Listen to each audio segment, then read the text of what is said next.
merci pour la mobilisation qui est la vôtre et pour la grève, parce qu'elle n'est pas simplement la défense de vos droits, de vos conditions de travail, c'est la défense d'un bien commun qui est particulièrement cher dans le contexte actuel, où nous voyons une petite oligarchie avoir la main mise sur l'information et la culture, où nous voyons de l'ingérence étrangère, où nous voyons le pluralisme des médias particulièrement menacé. Et donc la première chose que m'inspire la loi de Rachida Dati, c'est qu'elle va absolument à l'envers par rapport à ce que nous avons besoin de faire. C'est que nous avons besoin de faire, c'est d'affirmer que l'information et la culture sont des biens communs, c'est-à-dire que le service public nous permet de lutter contre cette marchandisation et cette mainmise du privé et d'un tout petit nombre qui a en plus une idée politique en tête, ultra-conservatrice, raciste, et que ce projet-là, on ne peut pas le combattre, on ne peut pas s'en défendre si on ne défend pas le service public.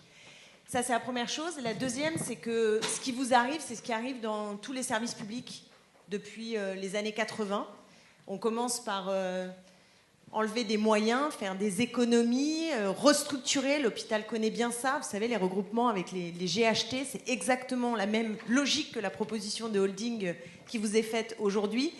Et en fait, progressivement, à force de vous enlever des moyens, et là, ils sont considérables, puisque depuis 2008, c'est 1,3 million d'euros qui ont été enlevés au service public. Ce n'est pas simplement des centaines de millions, parce qu'il faut le comparer à l'inflation. Vous avez 30% d'inflation depuis 2008. Donc, si vous le mettez en comparaison, là, les sommes, elles deviennent gigantesque. Et c'est ce que vous ressentez sans doute dans vos conditions de travail, parce que si on réduit les budgets, ça veut dire que vous devez partout faire des efforts, qu'il y a des contraintes, qu'on supprime ce qui n'est pas rentable, puisque les logiques de rentabilité et les normes du privé se sont insérées dans le public.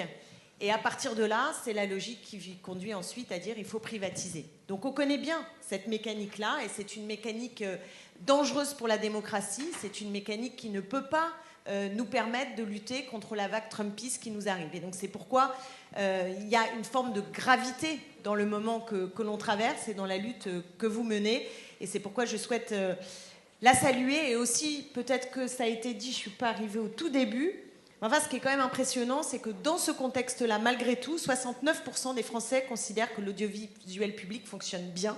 C'est seulement 39% dans les autres services publics. Donc c'est une prouesse. Donc on se demande aussi pourquoi vouloir impérativement encore casser, restructurer, enlever des moyens à un service public dont les Français sont particulièrement satisfaits.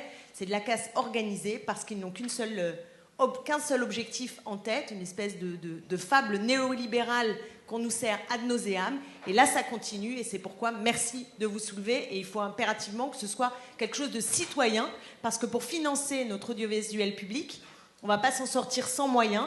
Et je pense que le moment est aussi venu d'être en proposition contre la concentration dans les médias. Ça, il faut faire une grande loi anti-concentration dans les médias, mais il faut aussi affirmer qu'une contribution citoyenne pour l'audiovisuel public est indispensable.